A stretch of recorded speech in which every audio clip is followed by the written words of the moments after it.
side conversations. And is not according to the rule of this committee. So it will be not accepted. Please respect, starting from myself and all the colleagues, the rule of the committee must be respected. Bienvenue à la réunion 44. Welcome to meeting number 44 of the Subcommittee on International Human Rights of the House of Commons Standing Committee on Foreign Affairs and International Development. Today, we begin our study of Jimmy Lai's detention in Hong Kong. And next week, there's going to be a second meeting. We'll take a few minutes at the end to talk about that. To ensure that the meeting runs smoothly, I would like to convey some instructions to witnesses and members of parliament. Before you take the floor, please wait for me to call your name. If you are participating via video conference on Zoom, click on the microphone icon to activate your microphone. Please mute yourself when you are not speaking. Regarding interpretation, for those on Zoom, you have the choice at the bottom of your screen between the floor, English or French. For those in the room, you can use the earpiece and select the desired channel. In accordance with our routine motion concerning connection test, let me inform the subcommittee that all witnesses have completed the required connection test required prior to the meeting. Now, I would like to welcome the witnesses who have joined us today. Mr. Sebastian Lai, appearing by video conference. Duty Street Chambers, Mr. Lai's legal team. We have Miss Keelan Gallagher and Mr. Jonathan Price, counsel. From the Interparliamentary Alliance on China,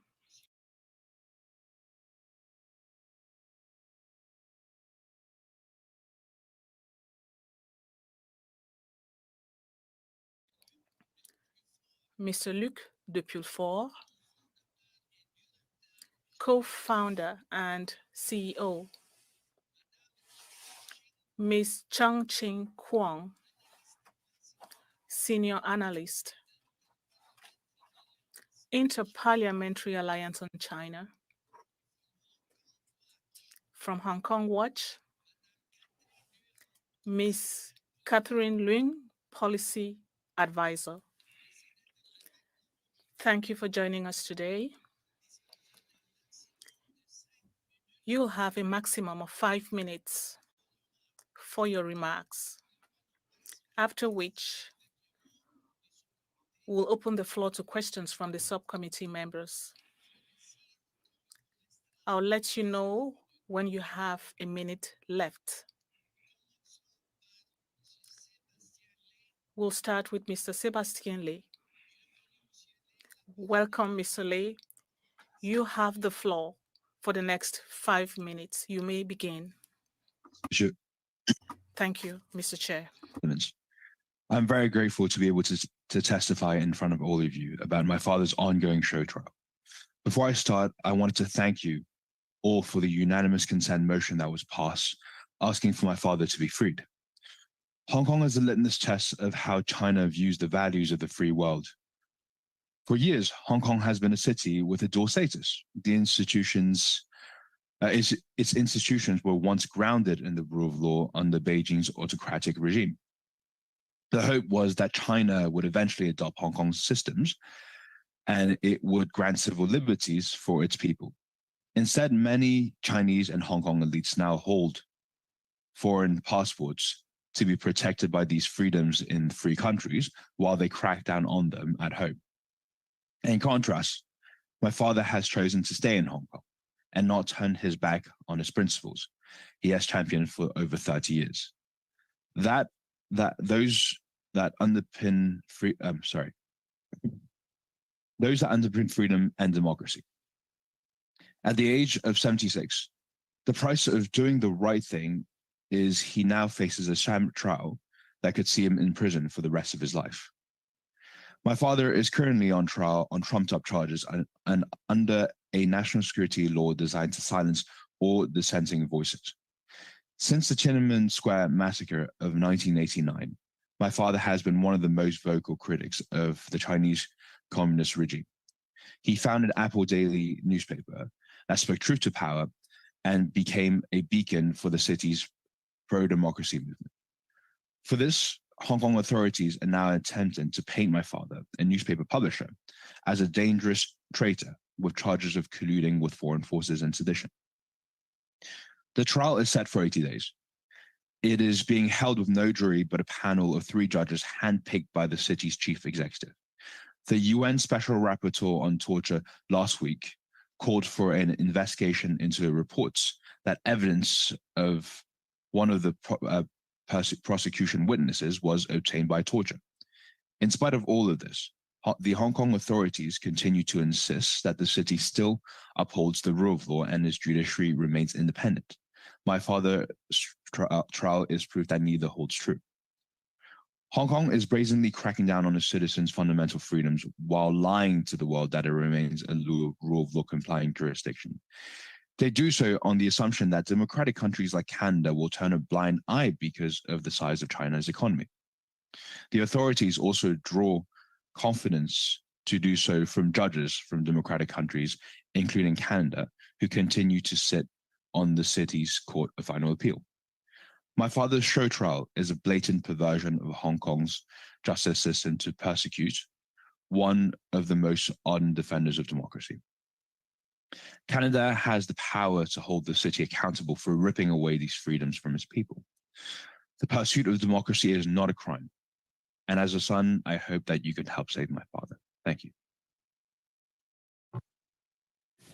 Thank you, Monsieur Lai. Et maintenant, on passe. Now we'll give the floor to Ms. Kilan Gallagher. You have the floor for 5 minutes. Thank you, Mr. Chair. I lead the international legal team for Jimmy Lai and for his son, Sebastian Lai, who you've just heard from. And I work along with my colleague, Jonathan Price, who's here today too with me. It's often said that journalists don't want to ever become the story. But Jimmy Lai has become the story, and it's one which the world needs to hear. It's the story you've just heard from his son, Sebastian, story of a hugely successful and self-made businessman who in 1989, so affected was he by the Tiananmen Square bloodshed that he decided to risk it all to speak truth to power and to stand up to human rights abuses and CCP corruption in Beijing. In my opening remarks, I want to highlight 3 themes about Jimmy Lai's detention. The first theme I will term lawfare, because Jimmy Lai was targeted for decades for doing his work. But it's only in the last 4 years that he's been imprisoned and Apple Daily, his newspaper, has been shut down, the printing press is silenced. And that's because what he's faced since 2020 is prosecutorial harassment, a barrage of spurious cases designed to silence him, weaponizing the law. And make no mistake, this is lawfare. Now, that's something that I and Jonathan in our work increasingly see authoritarian states doing. Instead of states just using traditional legal tools to silence their critics, like defamation laws, cyber libel laws, or terrorism laws, we're now also seeing a wide range of other laws being used to try to silence people, regulatory tax fraud laws. And Mr. Lai's case is a paradigm example of this authoritarian tactic. He's been convicted in 4 separate sets of criminal proceedings, resulting from peaceful participation in protests and a Tiananmen Square vigil, and a wholly bogus fraud case about violation of a lease. But of course, the main and best known legal weapon which he faces is the controversial national security law imposed by Beijing in June 2020. And what we're now seeing is the authorities wielding the twin weapons of the NSL and a colonial-era sedition law to try to silence critics. Using those legal weapons, they've ransacked libraries for undesirable books, imprisoned students for liking social media posts, even convicted authors of children's books about a flock of sheep resisting the tyrannical rule of a wolf pack. This is a dramatic decline of freedoms in a city which has a long and proud history of having enjoyed liberties unavailable in mainland China. Now, Jimmy Lai's NSL and sedition trial lays this bare. Every day in the trial, we see new ludicrous allegations. Just to give one example in opening, last week, the prosecution made great play of the fact that Apple Daily, a newspaper, had, and I quote, news coverage almost every day of the umbrella movement. Newspaper reports news. That's the allegation. And in truth, it seems to us that Jimmy Lai is accused of three things: conspiracy to commit journalism, conspiracy to raise human rights concerns with human rights organizations like Hong Kong Watch, and conspiracy to raise political concerns with politicians, including members of IPAC. And frankly, these are not crimes. They are actions protected under international law, echoing the protections here in Canada in Section 2 of the Charter. And they're also actions which should remain protected under the Sino-British Joint Declaration. Now, second theme I want to highlight is transnational repression. And that's the deeply concerning pattern of the Hong Kong and Chinese authorities no longer being content with doing what they can to silence critics within their own borders, but trying to use the long arm of the state to silence their critics wherever in the world they may be. And that's, of course, done through a range of threats and actions, including secret overseas police stations, bounties being put on the heads of individuals worldwide, with John Lee describing them as street rats who should be hunted down. And I'm acutely conscious that in 2021, the PRC imposed sanctions upon Canadian politicians, including this subcommittee, for daring to speak out about human rights abuses.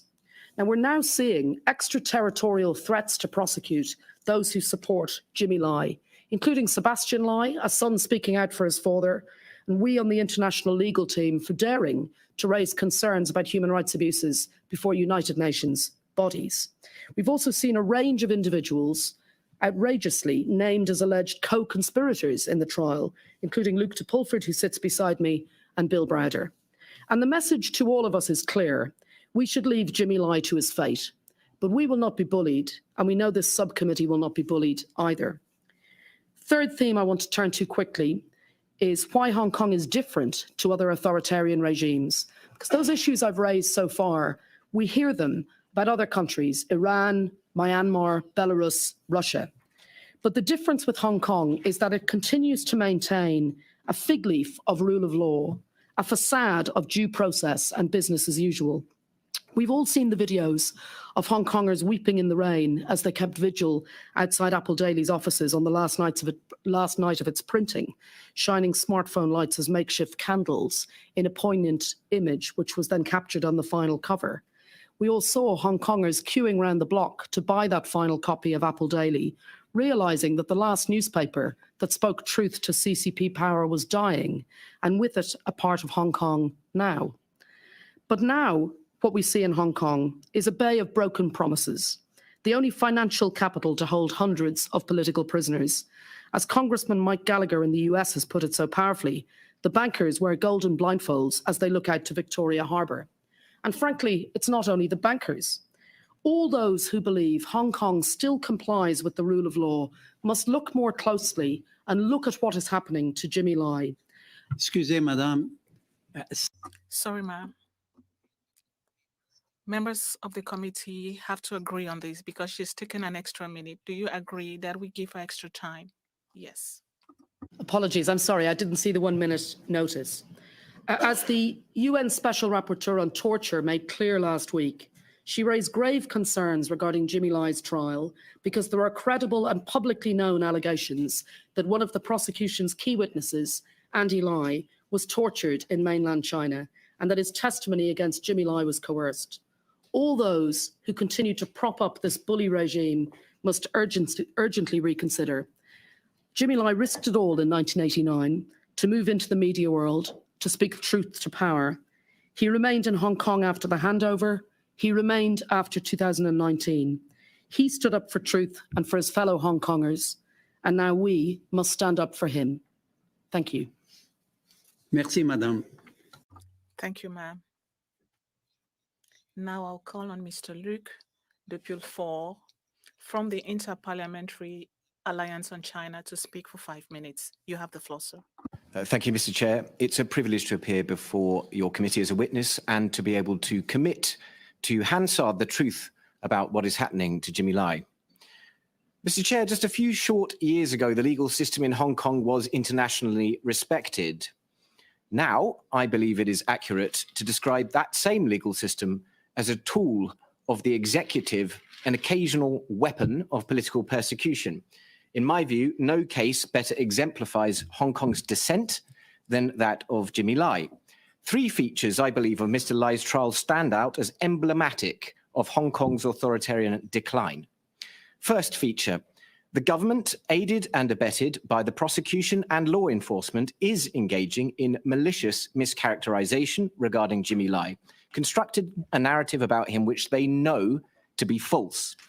Second feature, to procure this narrative, coerced testimony will be relied upon. Third feature, attempts are being made to incriminate foreign nationals and blame them for inciting the 2019 unrest in Hong Kong. On the first point, malicious mischaracterization, the bald truth of Jimmy's case is that he is simply a character in a fabricated narrative. There are no crimes here, as you've heard so powerfully described by Helen Gallagher KC. In essence, Beijing needs a mastermind to blame for the 2019 pro-democracy movement in Hong Kong, and Jimmy Lai is the best fit. That's it. So tragically for the Lai family, Jimmy is the person selected to bear the yoke of the mastermind behind this movement and everything that goes with it. This is false, of course. Beijing knows it to be false. And the prosecutors in the case know it to be false. It is self-evidently false on the basis of readily available evidence. So obviously false, in fact, that coerced testimony has to be deployed to make it seem true. The actual truth is that there is precious little evidence to connect Jimmy Lai to the predominantly youth-led democracy movement in Hong Kong. But in jurisdictions where the legal system has shown itself willing to yield to executive power, evidence can always be found. This is where the tragic story of Andy Lee enters this farce. Andy Lee, known to some on the committee, was arrested under the national security law in August 2020 for, inter alia, working with foreign politicians on Hong Kong. Shortly after, he tried to flee Taiwan with 11 others. The 12 were apprehended in Chinese waters and taken to Shenzhen prison in China, where things got very bad for them, especially Andy. The Washington Post reported last month, after a year-long investigation, and I quote, "Most of the 12 were not physically abused, but 7 people familiar with the conditions at the center said screaming could consistently be heard coming from one cell, Lee's." Since his time in Shenzhen, Andy has appeared as a key witness in Jimmy Lai's trial, to the surprise of nobody. But even Andy's testimony is not enough. If Jimmy has colluded with foreign forces, there have to be some forces with which he has colluded. This is why I, together with Global Magnitsky Justice founder Bill Browder and my Japanese colleague Shiori Kano, are named as co-conspirators with Jimmy Lai on his third charge, colluding with foreign forces to undermine national security. They want to try to claim that foreign forces, we, were somehow commissioned by Jimmy to undermine national security in Hong Kong. Mr. Chair, it gives me some satisfaction to be able to say to your committee and beyond that these allegations of collusion would not be a crime in any normal jurisdiction, nor would it be something to be ashamed of. But it is false. Jimmy Lai had nothing whatsoever to do with IPAC's founding or operations. I know because I've dotted every I and crossed every T.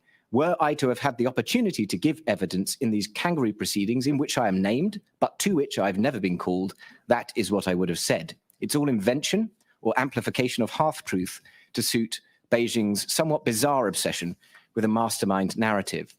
I'm going to finish with this. It's tempting in such situations to forgive those who go along with authoritarian overreach as useful idiots. But that implies something passive, and I believe is far too generous a way to describe those involved here. The prosecution in Jimmy's case, led by Anthony Chow and Ivan Cheung, have not been passive. They are actively and enthusiastically colluding with the government to persecute Jimmy Lai. Chow and Cheung's conduct heaps shame upon the Hong Kong legal profession, trashing the legacy of many finer lawyers who went before them, grinding the rule of law, hard-earned by more courageous and principled men and women, underfoot. Chair, I think I'm over time. Thank you. Thank you, Mr. Luc. Et maintenant, j'invite Madame. Thank you, Mr. Luke. Now I'd like to call on Ms. Ching Chang Lao, Senior Analyst, Interparliamentary Alliance on China. You have 5 minutes, ma'am. Thank you, Mr. Chair. Allow me to express gratitude to the committee for your commitment to upholding human rights around the world. I'd like to draw your attention to the rights and dignity of prisoners that are gravely at risk. The detention of Jimmy Lai is just the tip of the iceberg. As I speak, there are over 1,000 political prisoners like Jimmy Lai in Hong Kong. The number of persons on remand who are unconvicted increased to a daily average of 2,600 in 2022, a 10-year high. Reports and testimonies reveal that political prisoners are particularly vulnerable, enduring harsh conditions and psychological pressure. I have sought to document mistreatment and detention in Hong Kong, have interviewed former inmates, and compiled credible information. Many testimonies are hard to verify. The information I'm about to present includes only the testimonies reported in credible Hong Kong source media, or that I collected myself from those who claim to have experienced mistreatment. If it would be helpful, I'd be happy to present the source on a confidential basis. One victim who refused to be named was beaten by a staff member to the extent that one of his testicles was burst. While he was fulfilling a punishment of doing push-ups, a correctional staff hit his groin repeatedly, inflicting permanent damage. Just last month, it was widely publicized that a correctional officer was involved in stabbing an 18-year-old male inmate in the anus with a wooden stick, resulting in perforation of the rectum. The victim will have to use a stoma for the rest of his life. The case was revealed by activists, and criminal proceedings have been initiated against the accused officer. Other widely reported mistreatment includes beating, applying mint paste to the genitals, being forced to crawl like a dog, to eat without cutlery, inmates forced to eat feces, forced to drink urine, and so on. And dehumanizing language focused on their political beliefs are also commonplace. Common words are riotous scum and cockroaches. I raise these cases to underline that mistreatment is common in Hong Kong detention facilities. And when you take into account that for most of the accused, their only crime is campaigning for democracy, the abuse seems all the more egregious. Routes of appeal and complaint do exist, but rarely lead to accountability. Being in prison, you can make a complaint to a justice of the peace while inspection. You can make a complaint to the warden or directly to the ombudsman's office, but none of these channels will lead to independent investigation, because the Complaints Committee is an internal organization where all members are appointed by the Commission of Correctional Services. Last year, the number of complaints received by a Justice of the Peace was 42, which was a record low. Most of the complaints were referred to the Correctional Service Department for investigation, but none of them were further handled or discontinued. And even if a prisoner dared to make a complaint, he or she risked retaliation, that is, being put into solitary confinement. There were 2,905 to 3,181 cases involving prisoners sentenced to segregation as punishment each year from 2015 to 2019. Prolonged solitary confinement can be considered as torture. The UN Standard Minimum Rules for the treatment of prisoners state that it should be prohibited to hold a person in solitary confinement for more than 15 days. But there are reports that political prisoners have been locked up for more than a month, with different reasons for the punishment, like ranging from having an extra piece of bread, an extra packet of chocolate, or a pen in their possession. Again, these claims are widely reported in credible media in Hong Kong, predominantly in Chinese, however. For example, Chao Hong-tong, activist and human rights lawyer, had been held in solitary confinement 7 times in 9 consecutive months. Reasons include went on a hunger strike on the anniversary of the June 4th massacre, defended herself in court, or awarded a human rights prize, or receiving too many letters. A friend, Nicole Jung, was put into solitary confinement as retaliation because she lodged a judicial review to challenge the sexist arrangement where female inmates have to wear trousers all day despite weather, while male inmates have options. Another close friend, Gwyneth Ho, also suffered from solitary confinement repeatedly for saying things in court the correctional staff found objectionable. I have detailed what's happening to these people as accurately as I can, based upon credible sources, but I'd like to make a direct appeal to you today. To me, these are not simply people, brave people fighting for democracy thousands of miles away. These are my very, very close friends, suffering because the international community failed to keep its promise to Hong Kong. I'm aware of the leadership Canada has shown on the world stage when it comes to addressing human rights abuses or offering a home to those in need. As a friend of those in jail, as a Hong Konger, I ask you to show that leadership once again, where so many others have found themselves reluctant. Thank you. Merci, Madame Cheng Wang. Thank you. I will now call on Ms. Catherine Leung, political advisor. You have the floor for 5 minutes. Thank you, Mr. Chair. My name is Catherine Leung, and I'm the Policy Advisor for Hong Kong Watch Canada. I appear before this committee today with a central message for Canada to call for the unconditional and immediate release of 76-year-old Jimmy Lai, the founder of Apple Daily, which was previously the most prominent pro-democracy newspaper in Hong Kong. I will use my time to focus on how Canada should be involved, what we have and haven't done, and next steps that Canada should take to reaffirm our commitment to human rights abroad and advocate for Jimmy's case. The charges against Jimmy Lai are not a reflection of any criminal conduct on his behalf, but of how Hong Kong, under the direction of the government in Beijing, is cracking down on fundamental rights and freedoms. Let me reiterate again that the allegations against Jimmy Lai are unfounded, politically driven, and indicative of a broader pattern of silencing dissent and curtailing freedom of the press in the region. Last week, the UN Special Rapporteur on Torture warned that evidence from a key prosecution witness in Lai's trial, Andy Lee, was obtained through torture.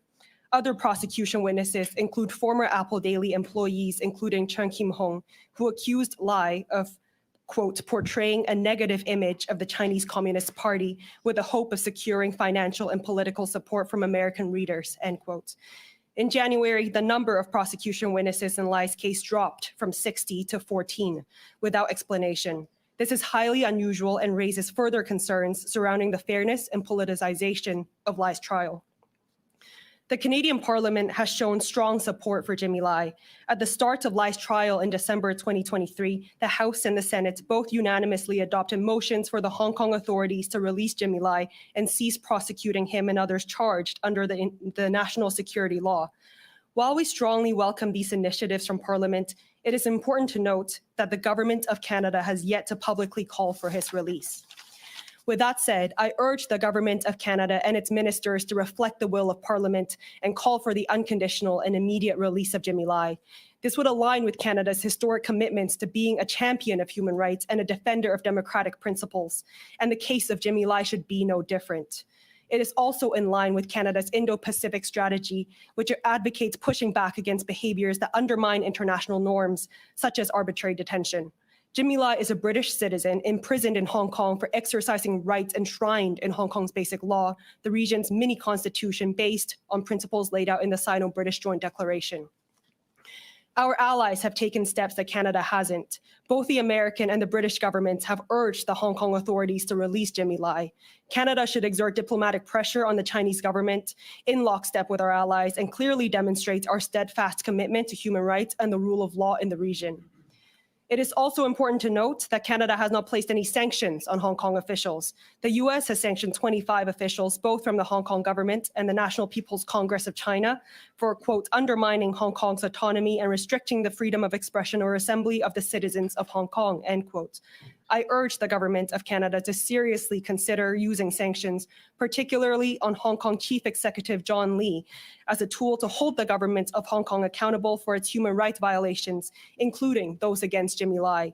We have a Magnitsky sanctions regime. It is important that we use it.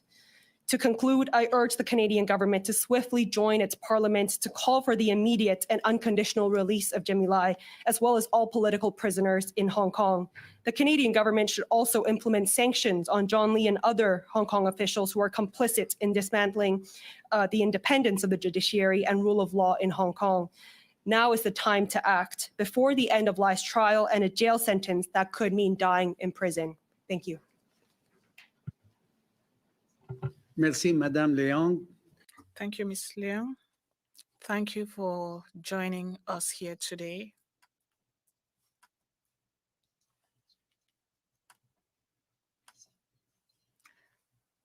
Thank you for your remarks.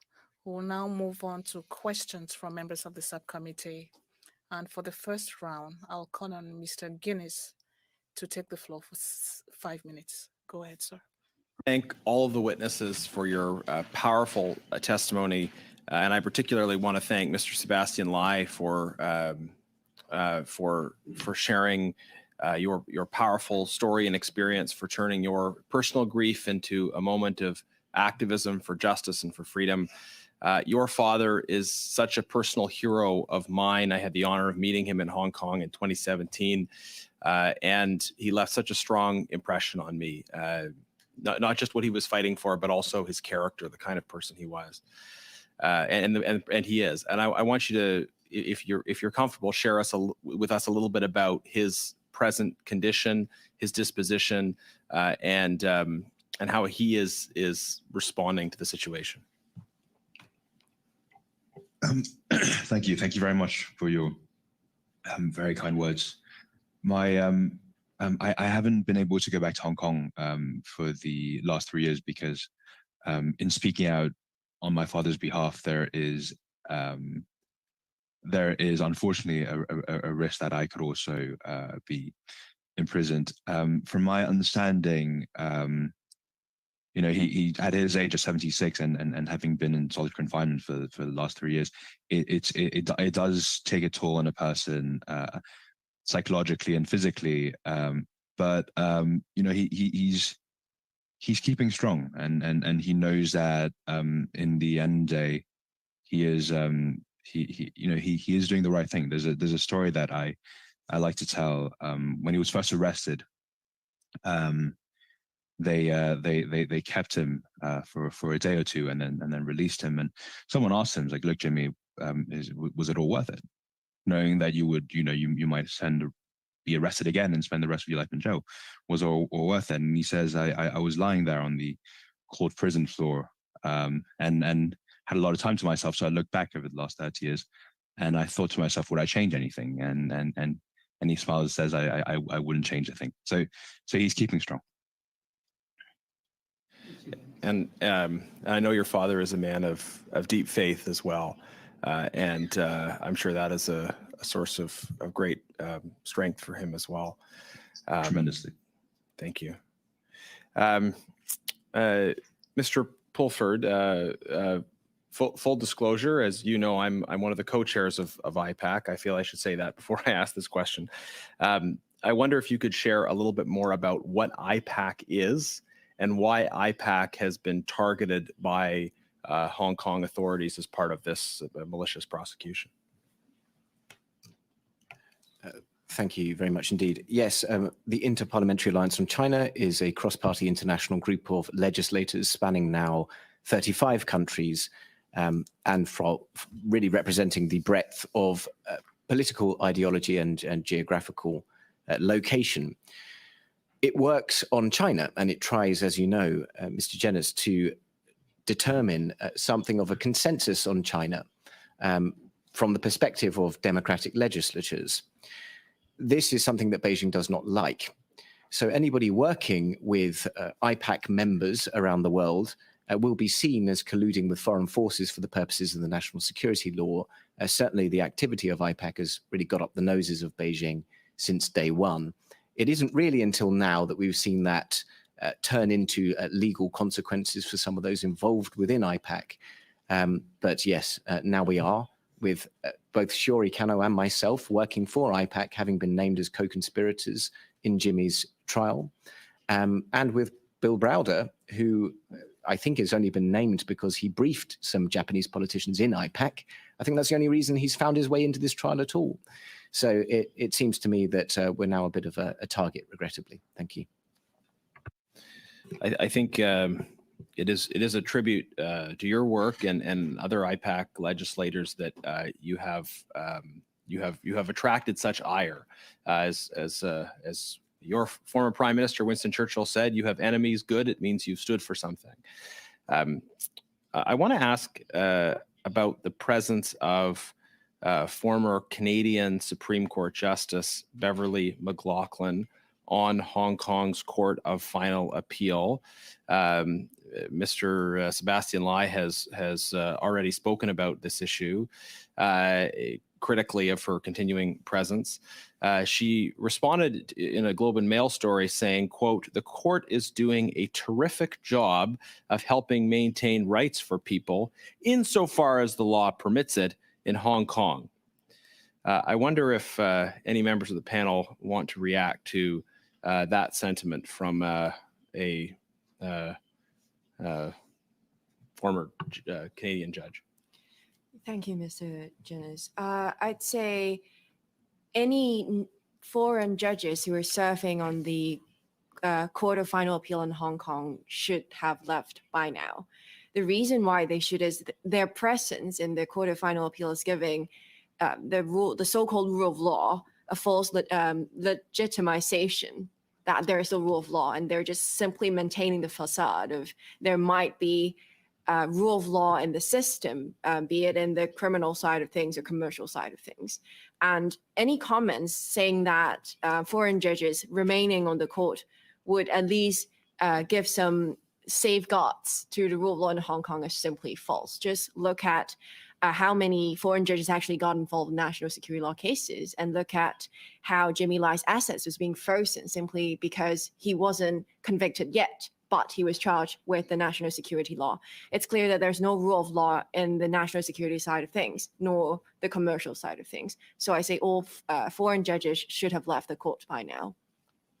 In 30 seconds I have left, does anybody else want to weigh in on the question of Justice McLaughlin's continuing presence? Yeah, can I just say one thing about that? The problem with a foreign judge sitting in Hong Kong today is that they give a veneer of respectability to a system that has dissolved underneath the edifice of the rule of law. There is nothing there anymore, but it is dressing like the foreign judges. They still have, of course, the courtrooms. They still wear the robes. And I'm afraid, with no disrespect to her personally, Beverly McLaughlin has become part of that dressing. She's become part of the appearance of the rule of law, but she is not significantly contributing to its substance, much as she'd like to think that she is. And so she's probably doing more harm than good, although her individual contribution, I'm sure, is nothing short of excellent in what it is. But it's this appearance, this veneer that we think is doing the damage.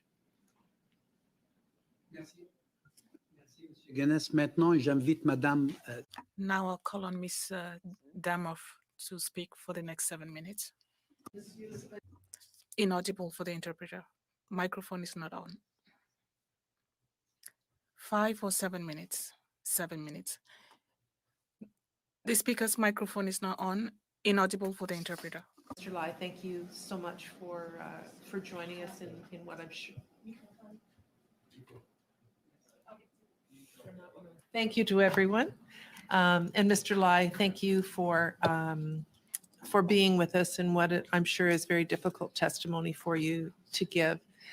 I want to focus my questions on freedom of the press, because freedom of the press, as we all know, is a fundamental pillar of a strong democracy. And I wonder if you could share with us the local media landscape in Hong Kong. how Apple Media fit into that, and maybe how it distinguished itself from competitors, and what the landscape is like now that Apple Daily is no longer able to publish. I don't know who wants to take that on. I could. Go ahead, Mr. Lai. I could start, and then someone else Sure. could add. Yeah. So current landscape is a. So my dad always had a saying that fear is the cheapest weapon that a autocratic regime has on its people, and that is very true for the current media landscape in Hong Kong. All the local medias have essentially been cowed. So the Cantonese language have been essentially co-opted by the government, and they did that by really making a huge show of the prosecution and persecution of Apple Daily and its journalists.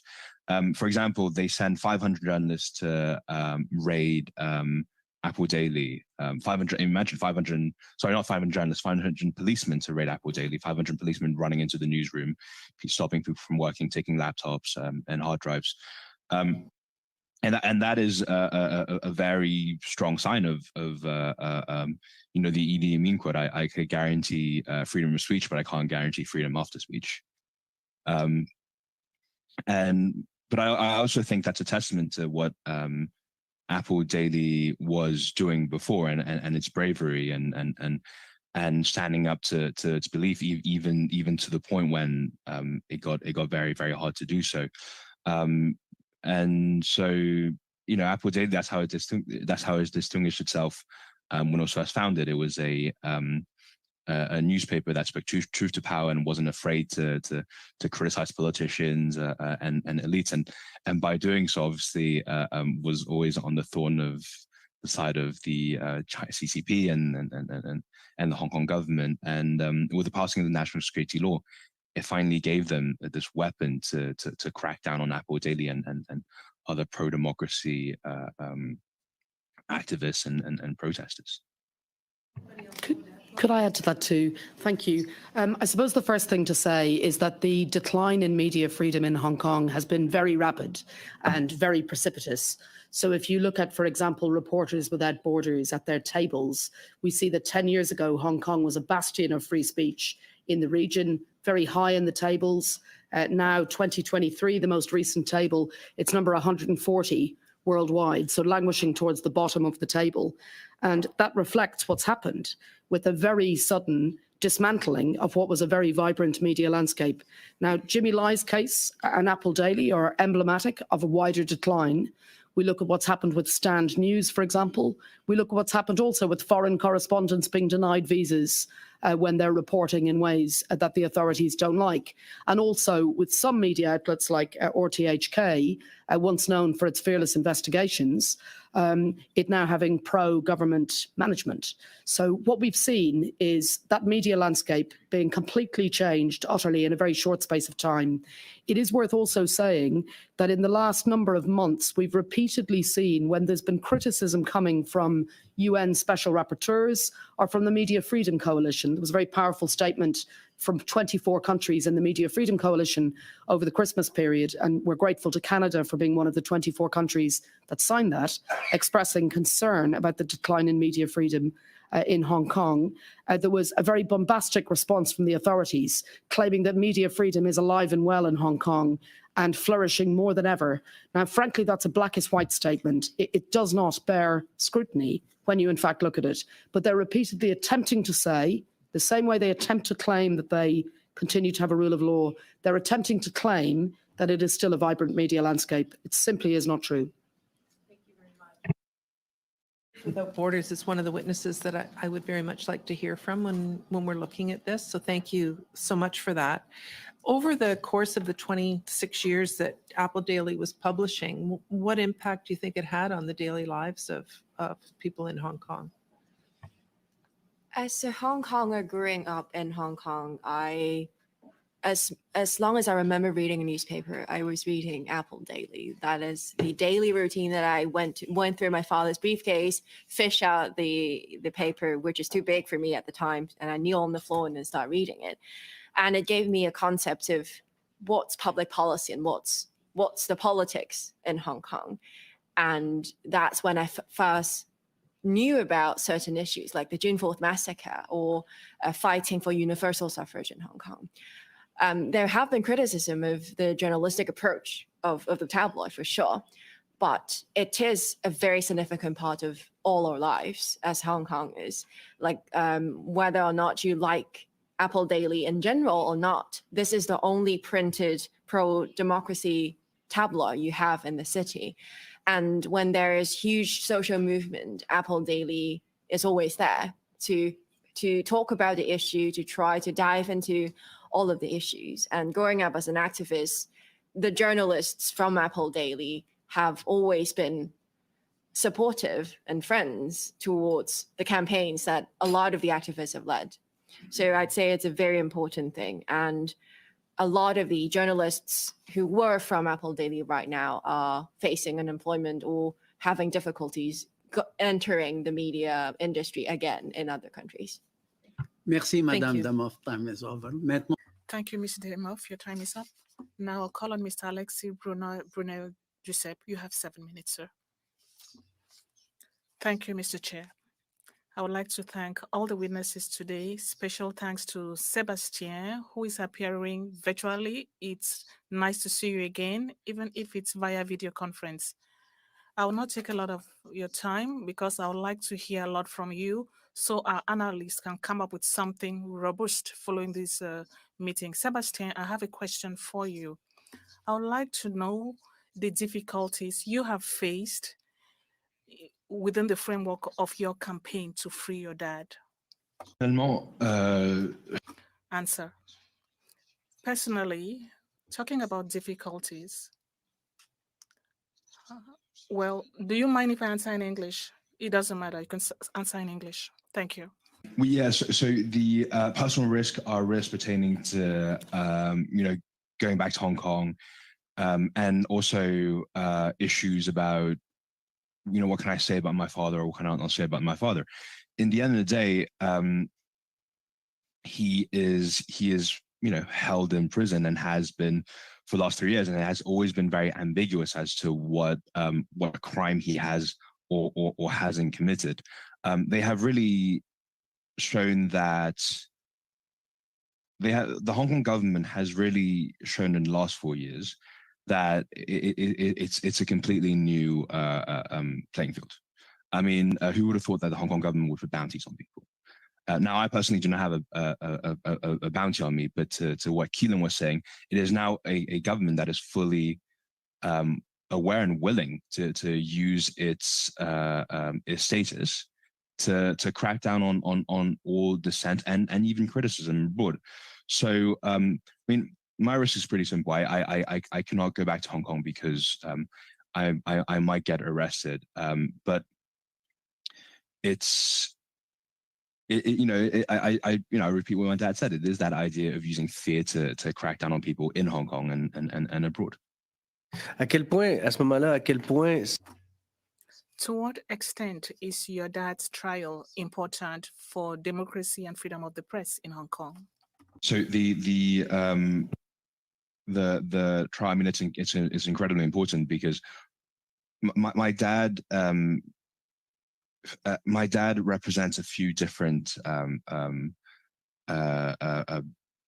my dad represents a few different pieces of society. I mean, and because of how he was prosecuted, he represents the free press in this trial. He also represents someone who has supported the pro-democracy movement, someone who's given everything for the pro-democracy movement, but he also represents a businessman and a publisher. And essentially, all these functions that he holds are now being put on trial.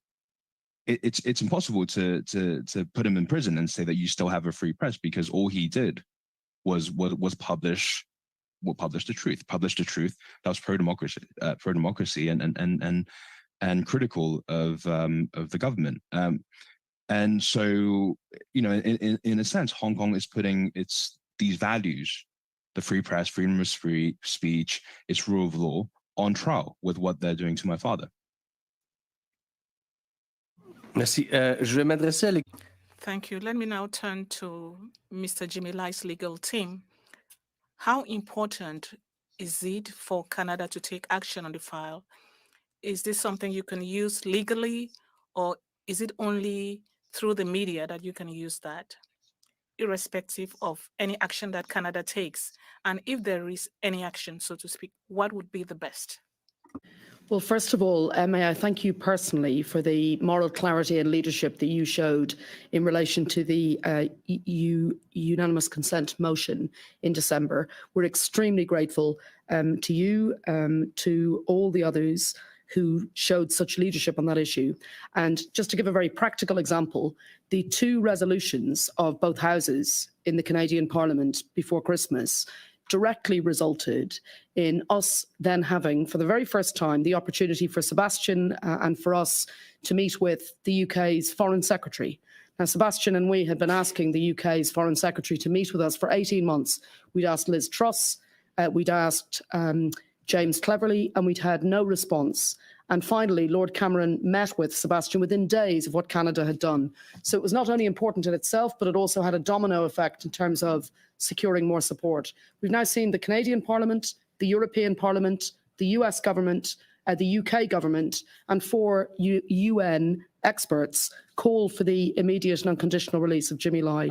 Couldn't be more important. And the reason for that is that we do not have confidence, for all the reasons that Luke gave in his powerful testimony, we do not have any confidence in Jimmy Lai having a fair trial in Hong Kong. He's being prosecuted under a law which shouldn't exist, in a system which is profoundly unfair, and in a system where the National Security Chief has boasted of there being a 100% conviction rate. So that is why it's imperative that we ensure that there's a resolution of the case internationally, because we're not going to get an adequate resolution domestically within Hong Kong. Thank you, Mr. Chair. A question for Mr. de Belfort. You have an impressive network of parliamentarians in 35 countries. So it's somewhat tied to the question I've just put to the legal team. To what extent would the parliamentarians from the 35 countries who are under IPAC could see the action taken by Canada and replicate it in their own parliaments, in their own democratic systems? Is it possible, in your opinion?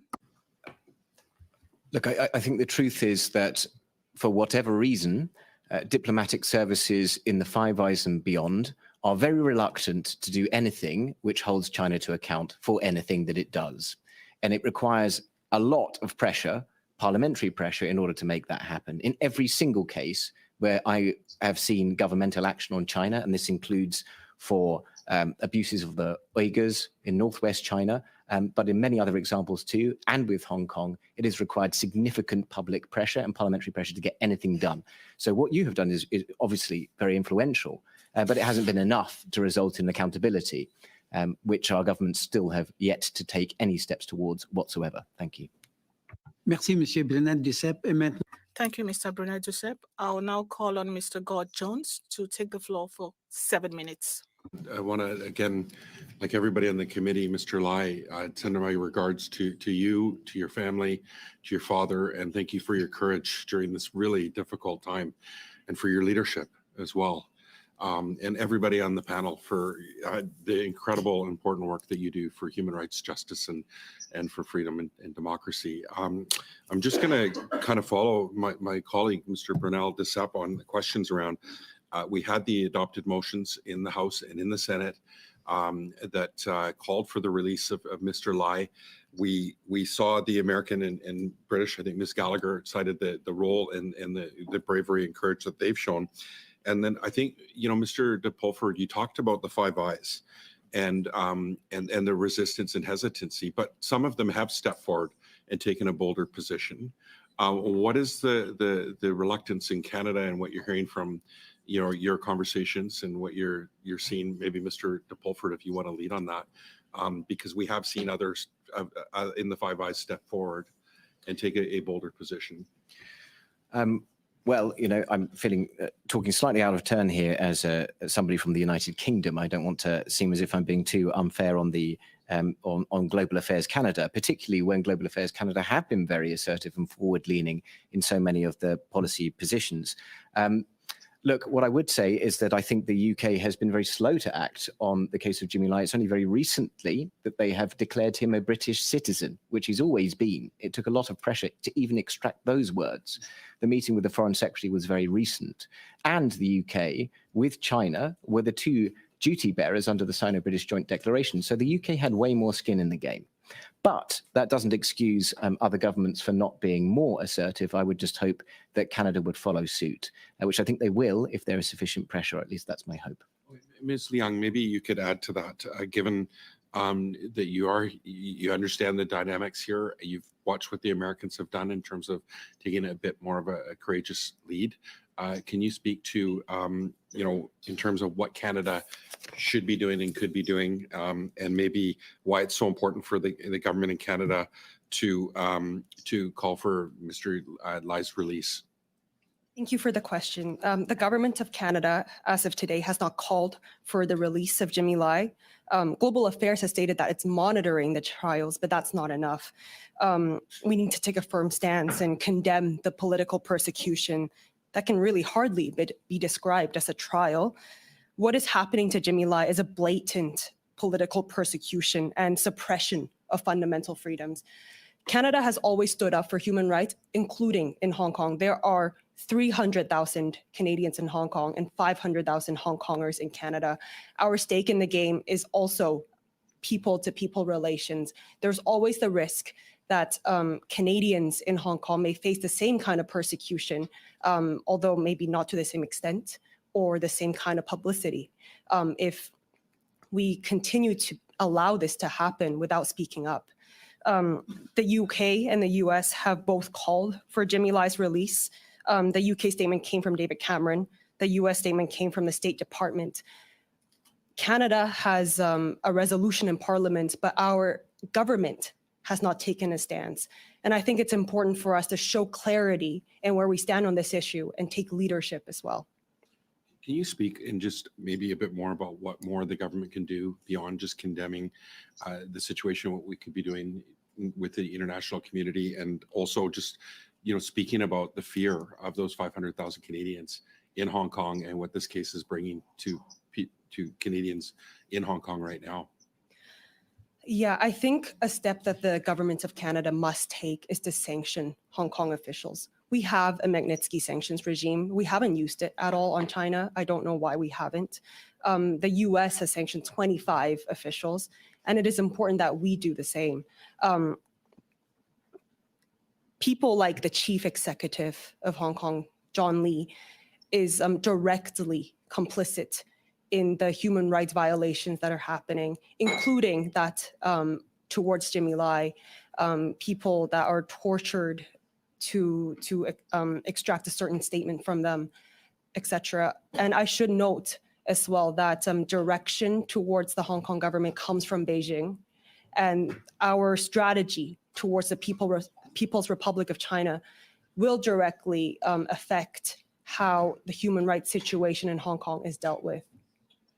Thank you. Ms. Gallagher, just following Ms. Liang's testimony around sanctions, we talked about John Lee. Is there others that you can highlight here today, Ms. Gallagher, that should be, sanctioned, like using Magnitsky Act? We have legislation here in Canada to do that. So may I return to you on the sanctions issue Sure. separately afterwards, just because I'll have to take instructions. But could I add something on the question about what more Canada could do? We entirely support the comments that have been made by Ms. Leung. And I would say there are three key things. The first is, of course, that the Canadian government can and should call unequivocally for Jimmy Lai's immediate release. They should do that publicly, but also in their bilateral engagement with China and with Hong Kong officials. Secondly, we'd ask that Canada also raise concerns about this case and what it represents in multilateral fora. In the next number of weeks, we have at the Human Rights Council the UN Special Rapporteur on Torture giving her annual report. And we would expect to see Canada raising the very grave concerns about Andy Lee and Jimmy Lai when they have an opportunity to speak in the interactive dialogue in respect of torture. And being silent, we think, would be the wrong thing to do there. But thirdly, we would say, and following what Ms. Lung has said, there are 300,000 Canadians in Hong Kong currently. There are over 200 Canadian companies in Hong Kong currently. And Jimmy Lai's case is a cautionary tale, because what we've seen is essentially state-sponsored theft of a business, hugely successful business, hugely successful media company, shut down by order of the executive. And every single Canadian company that is operating in Hong Kong with the current national security law and with sedition laws in place is risking action like that being taken against them. If any of their employees like a tweet that the authorities don't like, speak out of turn or stand up to the authorities. And that is something which is of grave concern for all Canadian businesses and all Canadian people who are currently in Hong Kong, and the Canadian government must speak out for them. Merci, Monsieur Gord. Thank you, Mr. Gord. Now we'll start our second turn. I'll call on Mr. Isasi to take the floor for 5 minutes. Mr. Chair, thank you, Mr. Lai, and all of you here today. Very, very grateful for the incredible advocacy that you have done for a number of years now. Let me also express my great admiration for Mr. Lai. He truly was a paragon of courage and an individual who really stood up for his principles. So the image of Mr. Lai being arrested is one that I will never forget. The determination and his resolve to stand up for the principles of free journalism and the rule of law. Now, the first question I had would either be for Mr. Pulford or Ms. Gallagher. You did state that recently the United Kingdom actually did acknowledge that Mr. Lai has British citizenship.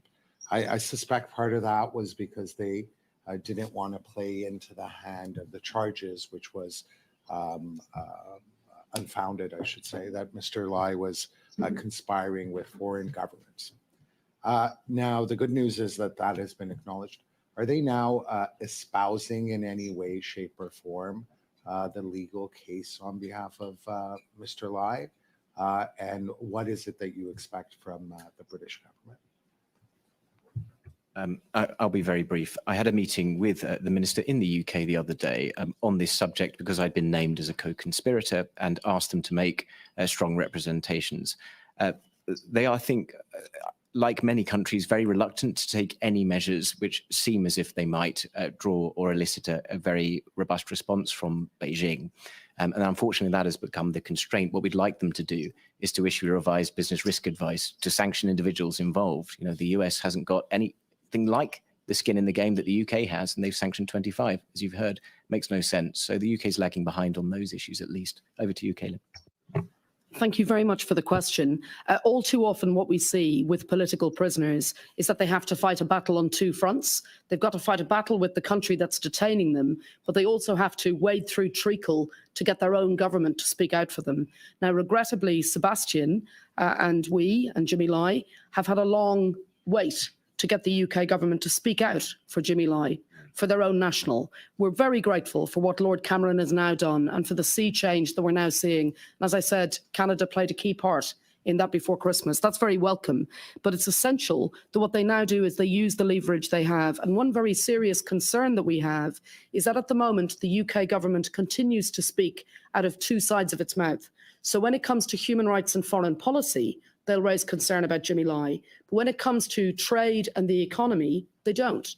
So we've seen repeatedly issues about Jimmy Lai and about human rights and civil liberties in Hong Kong being raised by foreign ministers. But then immediately afterwards, there's a visit from a trade envoy, from a trade minister, attempting to say it's business as usual. And that's a real concern to us. And I should say it's also a concern in Canada, because whilst we've seen the powerful words that were used by Canada in the Media Freedom Coalition statement over Christmas, they didn't call for Jimmy Lai's release and go that far, but they did criticise what was happening in his case.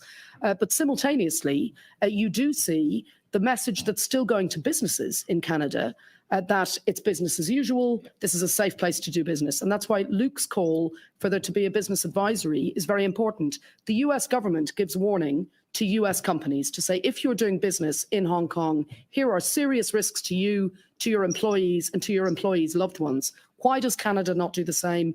Why does the UK not do the same? And we're also speaking to the EU about why the EU has not yet issued a business advisory like that. They're all continuing as if we're still in 2015 and we're in 2024. The landscape is wholly different and businesses need to be warned about that. Absolutely. Fair enough. Now, I understand that you are using all the legal tools at your disposal, both you, Ms. Gallagher, and Mr. Price. But I've only heard the UN rapporteur on torture mentioned, because did release a statement on how one of the individuals, Mr. Andy Lee, was forced to confess to this. But are there other UN bodies or special rapporteurs that we should attempt to persuade to take stronger action on this? Thank you, Mr. Hassase. A quick answer. Quick answer. Please. Yes, and I can give you more detail afterwards, but in short, we're waiting for a response from the Working Group on Arbitrary Detention, who've already raised concerns directly with China last year. We've had 4 special rapporteurs call for Jimmy Lai's release. That's quite an unprecedented statement. I can give you the detail of each of the 4 special rapporteurs. So we're grateful for the support we've had so far from the UN, and it's very important that Canada reinforces that at the Human Rights Council session in March, when they'll have the opportunity to support us and to support the 4 special rapporteurs who've spoken out for his release. Merci, Madame. Des rapporteurs spéciaux. Alors, maintenant, je vais inviter Monsieur Majendal. I'm going to invite Mr. Majendal to speak for 5 minutes. Thank you. Thanks for coming virtually to be part of this. I know that your presentation and the presentation of your team was very impressive to the opposition leader, Pierre Poilievre, during the December meeting. So thank you for being such a force of nature. I'll ask you the question as well as your legal team. Why have they targeted Jimmy Lai? Why is the Chinese Communist Party so afraid of him? Yeah. Dad showed an alternative in a few sense. He showed an alternative to the news with Apple Daily, a news that didn't have to cow to the government, didn't have to suck up to the elites. But he also showed an alternative that you didn't have to bend your knee to China to be successful, to do well in business in Hong Kong. And they didn't really like that. They didn't like someone that they aren't able to control, that they aren't able to bend. But then that's what that was for the last 30 years. And you know, and Hong Kong as well. The people of Hong Kong have shown themselves that they truly love these values of freedom. I mean, 2 million people showed up for a pro-democracy protest. That's 20-30% of the Hong Kong population. I mean, can we imagine that in anywhere else? That would be, you know, it would be absolutely crazy. But that is what Hong Kong was, and that is, you know, I think it's still in people's heart. But they have, that is what they're cracking down on. And my father is an amalgamation of all these things, where, you know, this stowaway that arrived in Hong Kong almost 6 years ago, who is now here fighting for his home and fighting for its freedoms. If I can add to that, this is high stakes for Hong Kong and for China. They've picked on the biggest fish they could find, not the wealthiest. There are wealthier. Sebastian says there are wealthier men in Hong Kong who they didn't need to pick on because they'd already kowtowed to the Chinese government. But this is a man who embodied independence, the independent spirit, and freedoms of speech, freedoms of protest. And they found them all encapsulated into this one extraordinary man. And they recognized that if they could target him with a national security law, successfully, that would send a very powerful message to all sorts of corners of Hong Kong, those people who might want to speak freely, those people who might want to trade freely, those people who might want to protest peacefully, all of these things that he did, they can crush in one go. As you know, the national security law has a 100% conviction rate, so they can be fairly sure that they will succeed, and they inevitably will. And the reason to target him with the national security law, and don't forget that they've already targeted him and convicted him under offences under the basic law, peaceful protest type offences, free speech type offences. But they introduced the national security law in 2020 in order to be able to infer that someone like Jimmy Lai presents a threat to national security. Nothing could be further from the truth. Jimmy Lai was standing up for the national security of Hong Kong. He was not a radical. He was seeking to maintain the status quo. The radicals are the Chinese authoritarians creeping in from the north. They want to change the way of life in Hong Kong, not someone like Jimmy Lai. And that's why the national security law is so pernicious, and that's why they've targeted him with it. Thank you for that. That was extremely insightful. I'll take the minute that I have left to ask a question to Hong Kong Watch about what Canada can do. As you know, I used to be an advisor with the Harper government before the people of Canada asked us to leave, and I've been watching Apple Daily ever since. When you say sanction individuals, who do you have in mind and why specifically? Thank you for the question. I have here with me a list of 4 Hong Kong officials who hold property in Canada and who are directly involved with either supporting or implementing the national security law. First, I have Wong Kam Sing, the Secretary of Environment. He currently owns a property alongside his wife in Vancouver. As part of the Executive Council, he publicly supports and is responsible for collectively implementing the national security law. I also have Andrew Lam Siu Lo and Kennedy Wong Ying Ho. They're both members of the Patriots Only Legislative Council, and they currently own property in Canada. And I have Eliza Chan, a non-official member of the Executive Council, and she currently owns 2 apartments in Toronto. And she's part of the Chief Executive John Lee's cabinet, and she publicly supports the national security law. I'll note that these are just the people we know about. We have no way of knowing who else might hold property in Canada. And we urge the Canadian government to undertake an audit of the financial and personal connections that Hong Kong officials and their partners and spouses have in Canada, including, of course, the chief executive and his cabinet. Thank you. Thank you, Mr. Thank you very much. J'invite maintenant M. Brunel. Mr. Brunel de Sepp, you have 5 minutes. Thank you, Mr. Chair. We want to thank the last 4 people who were named. I was just being ironic. Maybe humor from Quebec. Mr. Sebastian, I imagine that someone, what will happen if somebody right now in Hong Kong expresses support for your dad? Is it possible? Can people dare to do that? If someone were to dare, what will happen to that person, in your opinion? The feed is a bit grainy, so I didn't hear the full question. Was it about if someone could show open support to my father in Hong Kong? Yeah. Yeah. No. It would be incredibly hard to show open support to my father and anything related to democracy in Hong Kong. It's it's hard to describe the current climate, but suffice to say that all the freedoms that Hong Kong had that was taken rent for is no longer there.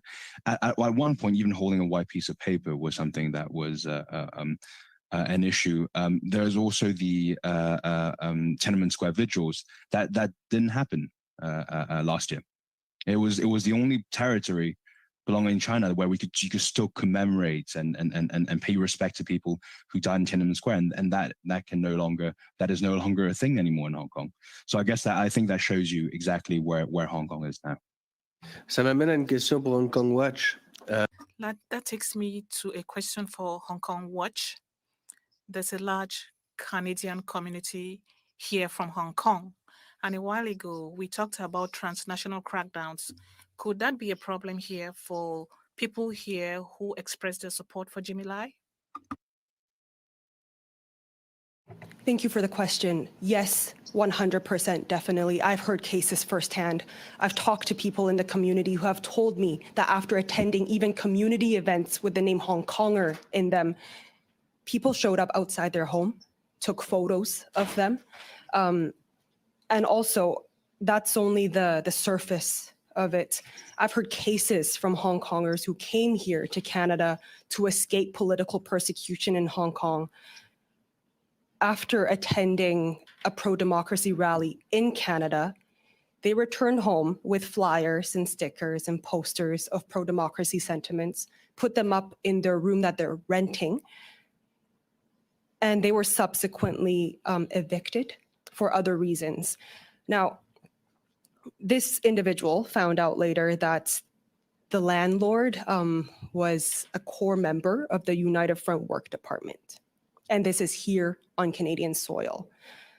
So even besides the things we know about for foreign interference, like the overseas police stations or intimidation faced by community members, this is a day-to-day reality for Hong Kongers in Canada, of course, as well as Uyghurs, Tibetans, Falun Gong practitioners, and other dissident groups who have come to Canada in search of freedom only to find that the Chinese Communist Party's far-reaching hand is still here. So I really urge the government to take a more serious look at the community impact of transnational repression. En fait, c'est une raison de plus pour le gouvernement canadien de... That is another reason for the Canadian government to act when it comes to Hong Kongers who are on Canadian soil, who are suffering from transnational crackdown because they have expressed support for Jimmy Lai. I think that's an additional reason for Canada to act. Madam Gallagher, in your opening remarks, you talked about threats towards your own legal team. What were those threats? Yes, thank you for the question. And I really support what's just been said by Ms. Leung about how serious this is. Sebastian and we as the legal team have faced a range of threats. When Sebastian dared to address the United Nations last year, he was interrupted by China. There then was a statement put out about him and our team from the Hong Kong SAR authorities, a formal statement. The Chinese state media has called me a notorious anti-China element a range of times. But one of the things which is most worrying is that I and my colleagues, in fact, particularly the women on my team, rather than Jonathan, have been placed under intimidatory surveillance, both in the UK and internationally. It's happened to us at the United Nations building in Geneva. It was investigated by the security services in Geneva, and it was concluded that there were state agents who were following us around. Very intimidating. I've received repeatedly rape threats, death threats, threats of dismemberment to me and my children. It always happens on key days in relation to this case. So on days when I'm about to give evidence or give testimony, for example, I wake up to repeated attempts to hack my bank accounts, hack my emails, threats to me, threats to my family, state media criticizing me, and then quite often we also get formal statements. Now, this is not about me or others. Primarily, we are concerned about Jimmy Lai, a 76-year-old man in prison for being a journalist and for being a pro-democracy campaigner. And every time I get those abusive threats to me or to my family or to members of my team, or any time they target Sebastian in the way that they have, it really makes us think that is how much they are out to get Jimmy Lai, that anyone who speaks out for him, a son speaking out for his father, a lawyer doing their job and bringing an appeal to the United Nations, if they're willing to put that amount of resource into targeting us, it gives you a real sense of just how much they want to ensure that Jimmy Lai is silenced. Je veux juste remercier tout le monde. Je veux juste remercier. I would like to thank Sebastian Lai. Thank you for being here. Thank you to all the witnesses. It was my last turn, so I wanted to thank you for coming. Right now, I'll call on Mr. Gord Jones to speak for 5 minutes. Ms. Ching Kwang, you talked about the failures of the international community. And can you talk about what needs to happen at the international community, what Canada can do to help move things in terms of the failure there, and you want to elaborate? There are promises that are made to Hong Kong, and at least in the Sino-British Joint Declaration, which is a treaty that's lodged at the United Nations and should be safeguarded by the Vienna Conventions, the law of the treaty.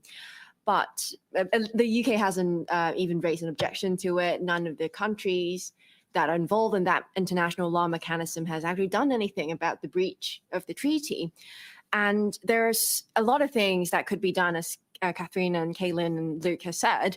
But one thing that hasn't been mentioned is I urge Canada to seek to find a solution with other allies, with the UK, with American and other governments, to Beijing's unilateral rejection of dual nationality and racist imposition of Chinese citizenship of anyone they believe to be Chinese, even of those who have already renounced their Chinese citizenship, or those children of those who were born outside of China. They have been claiming that people are not subjected to consular access because they are first and foremost Chinese before they're Canadians or they're British citizens.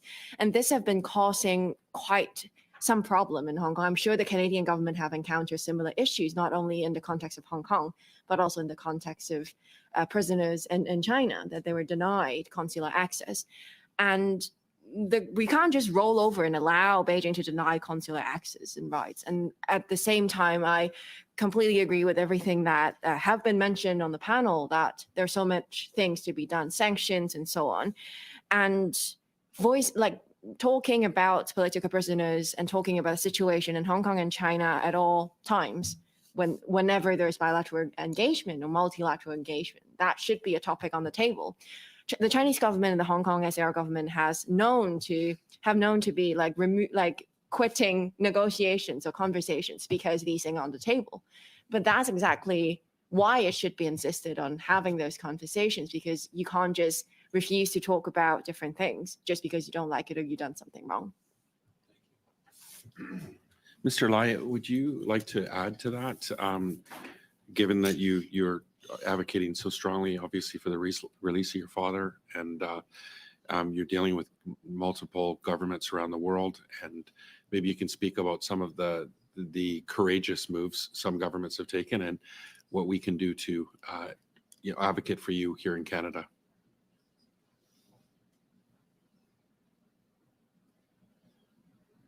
Sebastian, yeah.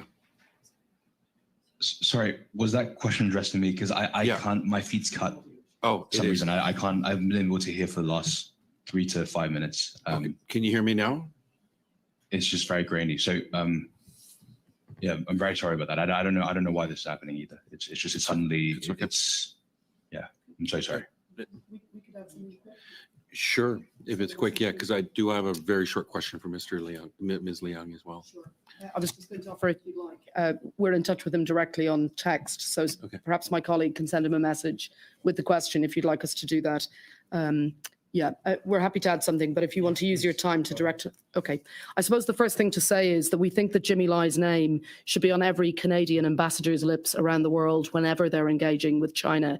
Now, that's an important thing to do because it's vital that it's not only when there's a discussion specifically about human rights, but anytime you have the Chinese delegation in Davos, you have the Chinese delegation that you had for China's UPR in Geneva, that Canada stands up for Jimmy Lai and for the issues that we've all been discussing today on every occasion. And also important that that happens when trade is on the table, because we know that one issue that China and Hong Kong really care about is the idea of Hong Kong continuing as an investment hub, a place where business can be done safely. And it is vitally important that the message gets through to them from Canada and from other like-minded states, that as long as they have Jimmy Lai, a Nelson Mandela type figure behind bars, and they use the national security law in this way, they will not achieve that policy aim that they want of Hong Kong being an international investment hub and businesses continuing and businesses returning. That's a key point we must get across. Mr. Chair, do I have a minute? 20 seconds.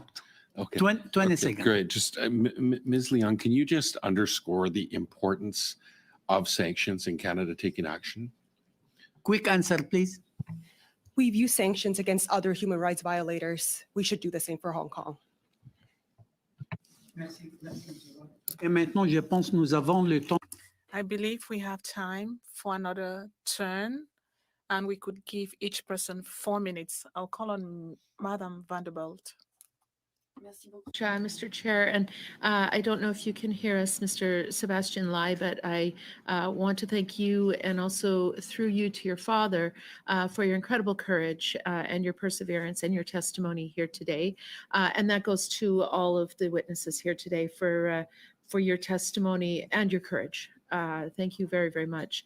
I would like to pick up on something that you said, Ms. Gallagher, because it really struck me about authoritarians learning from each other and using tactics. And you know, you talked about weaponizing the law and prosecutorial harassment. It reminds me a little bit of the kinds of things that Maria Ressa in the Philippines is facing and others around the world. Could you tell us a little bit about how you are seeing these kinds of patterns where, you know, in one more authoritarian state, they use certain things and then they learn from one another and then they transmit that back?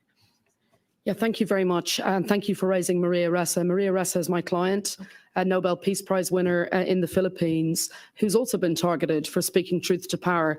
And her case has many overlaps with Jimmy Lai's, because what we see in those two cases is not just targeting one individual journalist, but attempting to shut down an entire media ecosystem, an entire media network. Apple Daily, in the case of Hong Kong, Rappler in the Philippines. We've seen that same tactic employed against Jose Ruben Zamora in Guatemala, the founder and owner of El Periodico, again, like Apple Daily, an anti-corruption, pro-democracy, pro-human rights newspaper. And similarly, we've seen that with Mir Shakil ur Rehman in Pakistan, the owner and founder of GeoTV. So this is now a trend which we're seeing. So lawfare being used. And one of the tactics which I'm increasingly seeing is using laws, regulatory laws, fraud laws against journalists or media owners.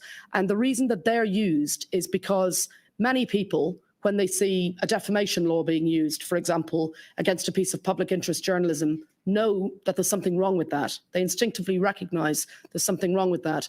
But when they hear Maria Ressa being completely fraudulently called a tax evader, or when they hear Jimmy Lai being called a fraudster, some people may think there's no smoke without fire. So it's a tactic which is now being used because it damages not only the message, but it also damages the messenger. And what I would say about that is this is now a tactic which UN experts, NGOs such as CPJ, RSF, lawyers who work in this field like us have been seeing for some years. And what we haven't yet seen is an organized response. Now, Canada has shown real leadership on media freedom issues through the Media Freedom Coalition and elsewhere. And we think it's time to recognize that the enemies of press freedom are organized. We have got to get organized too. And it is high time for us to recognize these tactics and trends that are being used and work out proactive ways to tackle them. I'm glad you mentioned the Media Freedom Coalition because, I mean, as you said, Canada's been leading on that. And is there a way that we can break those tactics if we and expose them? I mean, I think the testimony today is one way that we can expose those kinds of tactics that are being used against journalists to silence free media. I'm a great believer in the phrase, sunlight is the best disinfectant. I do think that highlighting this as a tactic in itself is very important. And I'm very grateful to the subcommittee for doing that today. And of course, you yourselves can use your parliamentary power to highlight this in a press release or in other ways through SO31s, resolutions, motions, and so on, highlighting this. I think the Media Freedom Coalition is a good opportunity. And I think that is a place where you should see these tactics being highlighted. One of the difficulties, however, is things move very slowly in the Media Freedom Coalition, in part because there's such a wide range of states. And you see that in some ways with the statement that came out over Christmas. Good to have 24 states signing it, but then you end up with the lowest common denominator, so some more controversial or robust languages removed in order to ensure you get a large number of people signing on. So there are other ways to do that, and I'd be very happy to talk in more detail about how to do it. But these are now routine trends. We've got to get organised in dealing with them. One very practical thing that Canada can do is we're repeatedly seeing in these cases, and this happened in Jimmy Lai's case at an earlier stage, that trial monitoring is focused only on, for example, the defamation case or the national security law case. And we had to actually go to states to say, why are you not going to the protest cases? Why are you not going to the bogus fraud case, for example? But it took work for us to do that. And routinely, people are still just going to the emblematic case using traditional legal tools and not to the others. So that's got to change. Thank you, Madame. Thank you, Madame Van Den. J'invite Monsieur Gun. Now call on Mr. Guinness to take the floor for 4 minutes. At some point to tell us more about some of the other important cases you're working on. I think that would be quite worthwhile. But I want to zero in my final time here on specific recommendations for the Government of Canada with respect to action on the Jimmy Lai case. We've heard from a number of you. I think there's a clear desire that there would be a statement from the government, from Minister Joly, calling for the release of Jimmy Lai. I think we've heard that loud and clear. We've heard recommendations around sanctions for Mr. Lai's persecutors. I think that's an important takeaway as well. One thing that hasn't come up, but I know, Ms. Leung, you've done some work on this, is immigration measures. The reality is right now that we've had instances of people that are in Hong Kong that have been involved in the democracy movement that have faced bogus charges related to that, and they've had trouble coming to Canada because of criminality provisions that we have in our immigration laws that don't take into consideration the context of some of these charges. So I'm going to ask you to comment on your work in that regard in a minute. Addressing foreign interference and transnational repression is clearly a part of this picture, as there's a chilling effect beyond Hong Kong's borders. And then also, we've heard a bit, but I'd like to hear more about specific international legal mechanisms that can be triggered as a result of the violations of international law that Hong Kong authorities have been involved in. In particular, their disregard of the Sino-British Joint Declaration. But there may be other international law issues and mechanisms we can trigger. So, Ms. Leung, maybe just 30 seconds on your work on the immigration piece, and then I'll come to the legal team on international mechanisms. Thank you for the question. On the immigration front, a lot of Hong Kongers who are newly released from prison or who have been charged but then not convicted, a barrier that they faced is the requirement for a police certificate. This is an issue because when you ask the Hong Kong police for a police certificate, it is signaling to them that you are planning to leave the territory. They might put you in custody again before you leave, or they might have you on some kind of a list to watch for. We know as well that people exiting Hong Kong have trouble moving their money from Hong Kong to overseas territories, so that is a concern as well.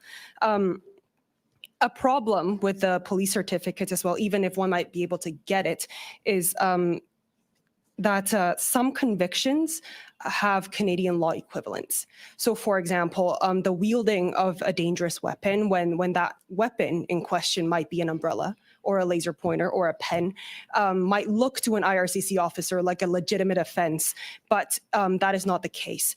I have spoken to many MPs and IRCC officials, and they have assured me that Hong Kongers who have legitimate reason to believe that their persecution is political do have a way out and don't have to submit a police certificate if they make that clear in the application. However, not a lot of Hong Kongers know about this, and that's been a difficulty.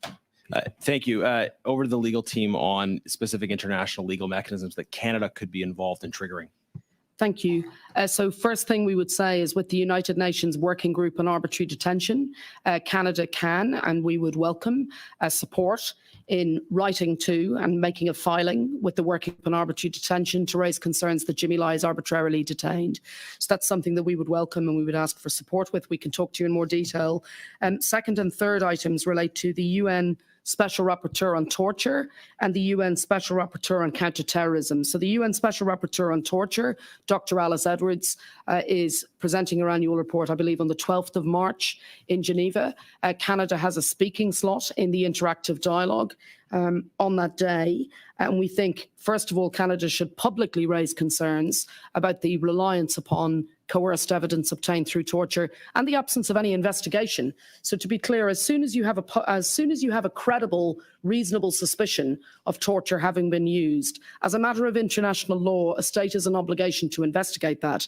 Now, the Washington Post on the 17th of December published a very detailed piece, Shabani Matani, the journalist, after a one-year investigation, concluding that Andy Lee was tortured and that he has provided evidence against Jimmy Lai, having been coerced to do so. China has done absolutely nothing about that.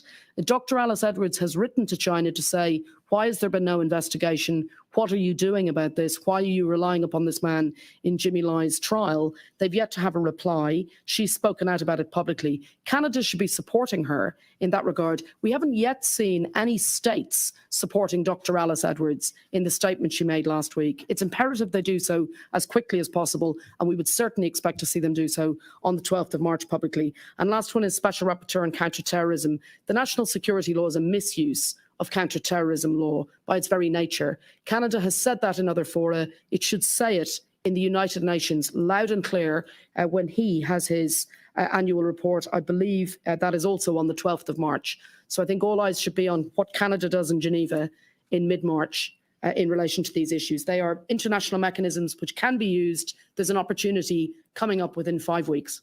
Thank you, Madame. Et maintenant, j'invite Monsieur Brunel Duceppe. Now, Mr. Brunel Duceppe, you have 4 minutes. Thank you for giving me another turn. Ms. Long, we are discussing this topic on the Immigration Committee. We talked about the police certificates in Hong Kong. You have an ally working with me, and we're continuing work on this. Mr. de Beaufort, there seems to be a pattern that democracies in Canada follow when there's a matter concerning China. Maybe in another country, if the Jimmy Lai issue were raised, something will have been done. But now we're dealing with Canada, and there's something that we're saying. Why, in your opinion, and how can we destroy that pattern? Well, thank you for the question. I think some in the administration here in Canada would legitimately seek the excuse that if the UK isn't moving as the principal duty holder under the Sino-British Joint Declaration with China, why should they? I've heard that argument. But actually, the truth is, as Ching rightly said, that this is a treaty lodged at the United Nations, and that means that the duty bearers are actually all of us, including Canada. So I think you're right to point out that issue. Something which has not been mentioned, but something that Canada could certainly do. Hong Kong, bizarrely enough, remains a party to the International Covenant on Civil and Political Rights, which does have a dispute resolution mechanism. Any country could make a complaint under the ICCPR, and Canada should do so. They could do. It may well result in China withdrawing from the ICCPR, which I see as I would foresee as pretty likely. But that is not a reason not to do it. A complaint put forward under the ICCPR is something they could certainly do and lead on. Thank you. Merci beaucoup, Monsieur de Belfort. Thank you. My next question goes to Sebastian. Is the sound okay? Can you hear me now, Sebastian? Yes, the sound is better. This is really my last turn. If you have anything to tell the committee, you have the chance to do so now. You tell the committee whatever you want to tell the committee. Thank you very much, sir. I first of all wanted to thank all of you again. It's what happened in Hong Kong really shows that what happened with Hong Kong, what's happening with my father is I believe a story of hope. It's a hope that all people are drawn to freedoms, the freedoms that you have in Canada. And there is this false narrative about it being East versus West, that these freedoms are all Western values. I mean, you could easily see that is not true. If you look at the passports of all the elites or all their children, they all hold British passport, Canadian passport, Australian passports. We have a government that says one thing and does another thing. And we have to show them, we have to show these people, the Hong Kong government, the government of China, that the freedoms that we have in the West are freedoms that we are, A, willing to defend them, and B, it's not a freedom that is traded like a currency. And it's also a human right. And so, you know, I'm incredibly moved and so grateful that you are supporting my father and really doing right by the democratic values that underpin Canada. And I hope that you continue to do the same. And I just wanted to again thank all of you so much. Merci, Monsieur Brunel-Duceppe. Maintenant, Thank you, Mr. Brunel-Duceppe.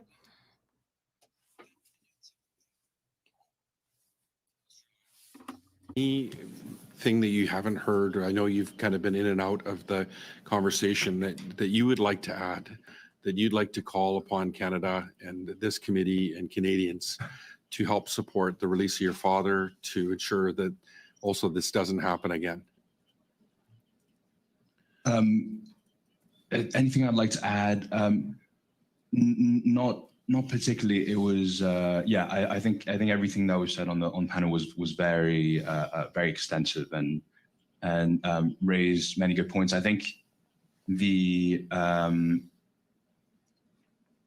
I've got nothing to add, but I'll think on that, and if I do, I'll send that over. Okay, if that's okay.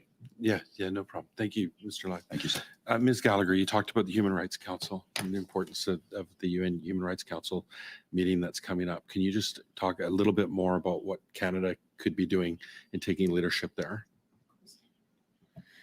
So the upcoming Human Rights Council session is going to be looking at 4 topics which are relevant to what we've talked about today. The most important ones are probably torture and counterterrorism, but there's also the Special Rapporteur on Peaceful Assembly. He's also giving his annual report, and the Special Rapporteur on Human Rights Defenders, who is someone who is looking at this issue of transnational repression of critics of authoritarian states, the long arm of the state reaching out in the way that we've seen China doing. So that's 4 opportunities that Canada has to speak out on those issues. Now, as we saw recently with China's UPR, 161 states spoke. Canada raised human rights concerns, and we're grateful for that. We saw real organization with pro-China voices. So a whole range of states who gave boilerplate statements praising China in a number of ways.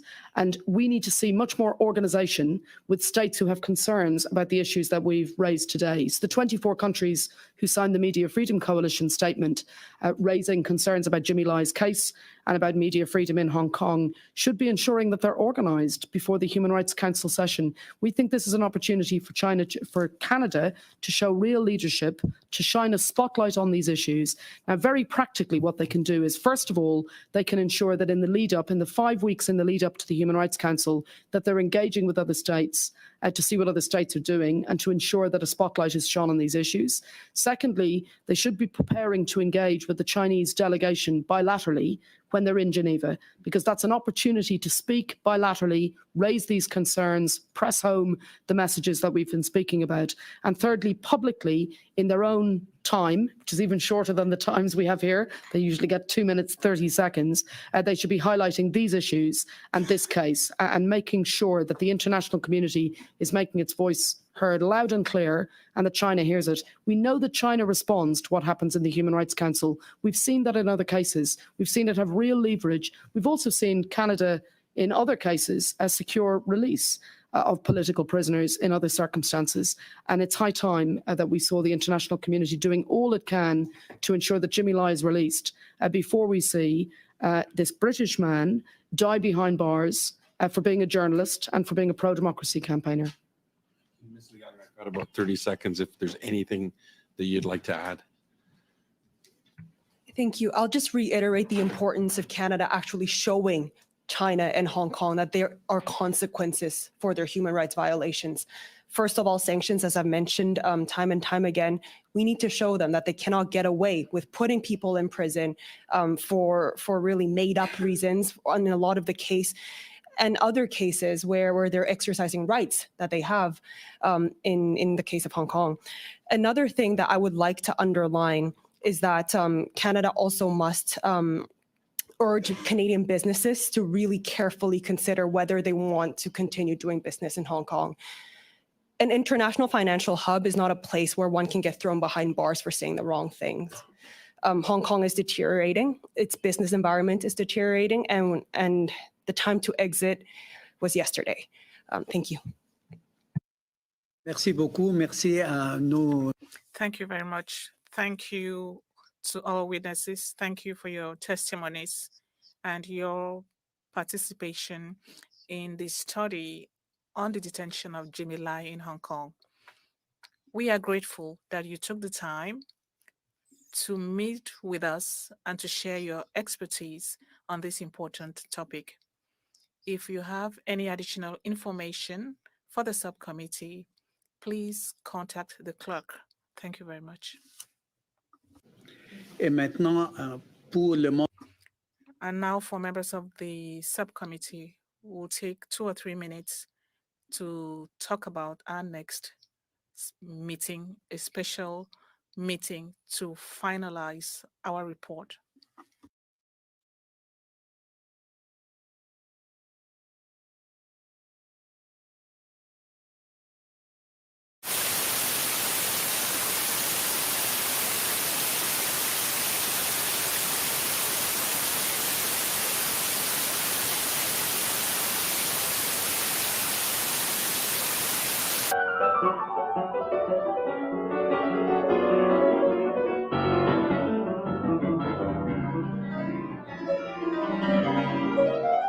Thank you.